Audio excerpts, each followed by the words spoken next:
Hello दोस्तों, अगर आप अपना पैसा शेयर मार्केट में इन्वेस्ट करके लाखों रुपए कमाना चाहते हैं तो आज ही आप स्टॉक के साथ जुड़कर अपना डीमैट अकाउंट आप बिल्कुल फ्री में ओपन कर सकते हैं, जहां पर आपका ब्रोकरेज चार्जेस बिल्कुल ना के बराबर लगता है। ब्रोकरेज लगता है तो सिर्फ इंट्राडे ट्रेड में, वह भी सिर्फ 20 रुपए। तो आज ही आप स्टॉक के साथ में जुड़ सकते हैं, लिंक डिस्क्रिप्शन में है, क्लिक करें और अकाउंट ओपन कराएं। जो आपने कहा अगले हफ्ते से आईटी सेक्टर फोकस में आने वाला है, वो आपके सामने कैलेंडर आ गया है। मंडे को टीसीएस, उसके बाद एचसीएल टेक इन्फोसिस थर्सडे को, और फ्राइडे को फिर आने वाले होंगे विप्रो के नंबर्स। तो अगले हफ्ते सारे आईटी मेजर्स अपने नंबर्स प्रेजेंट करने जा रहे हैं। और एक्सपेक्टेड क्या है? तो ये इस बार एक्सपेक्टेड है कि एक सॉफ्ट क्वार्टर होगा। ग्रोथ सॉफ्ट क्वार्टर मतलब ग्रोथ थोड़ी ठंडी पड़ती हुई नजर आएगी। एक रीजन तो है सीजनैलिटी। सीजनैलिटी इसलिए हम कहते हैं क्योंकि क्वार्टर 3 थोड़ा छुट्टियों का पीरियड होता है, तो वैसे भी नंबर ऑफ बिलिंग डेज कम होते हैं। उसके ऊपर जोड़ दीजिए जो मैक्रो ट्रेंड्स बदल रहे हैं, उसका असर देखने को मिलने वाला है। वो वर्सनिंग मैक्रोज जो रहे हैं वो इंपैक्ट करते हुए नजर आएंगे।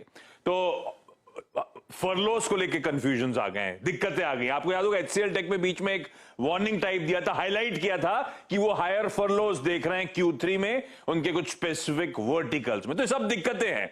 और ग्रोथ जो मैं सॉफ्ट क्वार्टर कह रहा हूं, सारे आईटी मेजर्स की जो एक्सपेक्टेशंस हैं इस क्वार्टर की आपकी स्क्रीन पर आएंगी।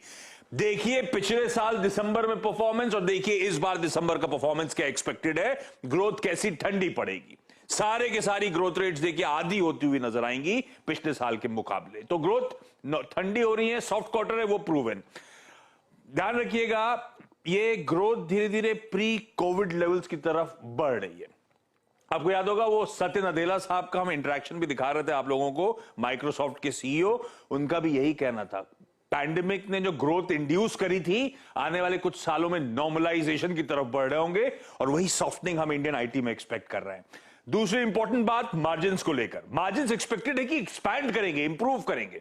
दो रीजन है उसके पीछे। एक, जो रुपए में कमजोरी, रुपए का डिप्रिसिएशन जो है वो मदद करता हुआ नजर आएगा, और दूसरी तरफ एट्रिशन काबू में आ रहा है, रिड्यूस हो रहा है, उसका फायदा मिलना है। तो आईटी कंपनीज के जो मार्जिन एक्सपेंशन है वो आपकी स्क्रीन पर आ जाएंगे। क्यू ऑन क्यू सारी आईटी कंपनीज विप्रो को छोड़ के एक्सपेक्टेड ये कि अपने मार्जिन एक्सपैंड करती हुई नजर आएंगी। हाँ, पोस्ट कोविड जो तगड़े मार्जिन दिखाए थे उससे तो अब अभी भी बहुत दूर है। टीसीएस 26% ज्यादा मार्जिन क्लॉक करता था, लेकिन इंप्रूवमेंट है। और ये इंप्रूवमेंट मैं जब टीसीएस स्पेसिफिक आऊंगा तो आपको समझाऊंगा भी डिटेल में।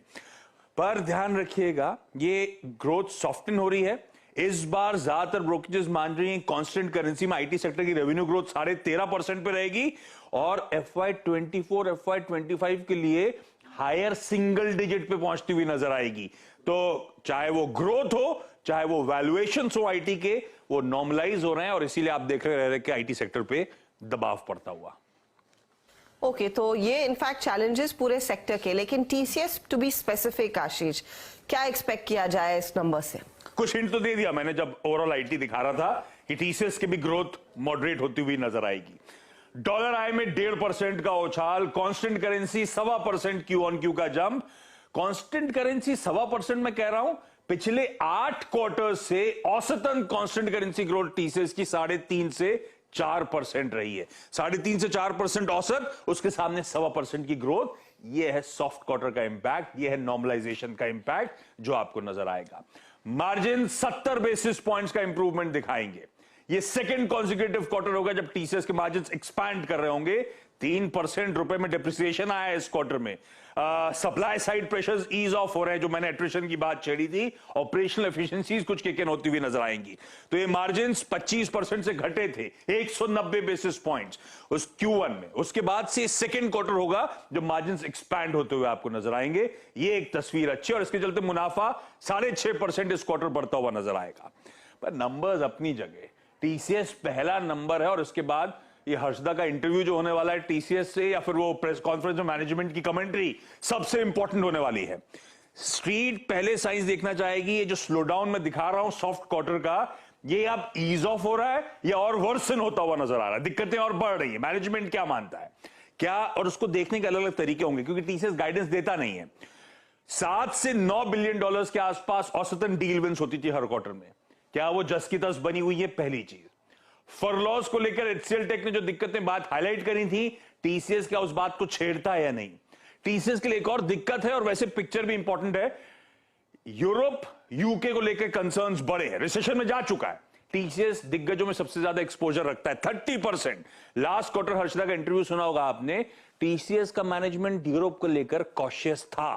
तो इस बार स्थिति और कितनी डिटोरिएट हुई है, कितना और कॉशन दिखा रहे हैं, वो इंपॉर्टेंट। कैलेंडर ईयर ये शुरू हो रहा है, पहला नंबर आना है, तो 2023 के लिए बजट्स कैसे सेट हो रहे हैं, स्पेंडिंग को लेकर, प्रायोरिटीज को लेकर मैनेजमेंट सीटीओस क्या मान रहे हैं, और सबसे आखिरी में वो जो मार्जिन गाइडेंस की बात करी थी, एग्जिट मार्जिन Q4 के माने थे 25% पे, अब हम इंप्रूव होके वहां पहुंच तो रहे, क्या मैनेजमेंट इंटैक्ट रख रहा है उन एग्जिट मार्जिन को या नहीं। ये सब बहुत इंपॉर्टेंट चीजें हैं जो टीसीएस और टीसीएस के थ्रू शायद हम लोग कोशिश कर रहे होंगे आईटी एज अ सेक्टर को पेंट करने के लिए। ये सब सुनना जरूरी होगा। वो तमाम चीजों पर से पर्दा उठेगा 9 तारीख शाम को 5:30 बजे के आसपास जब नंबर्स आ जाएंगे। शुक्रिया आशीष इस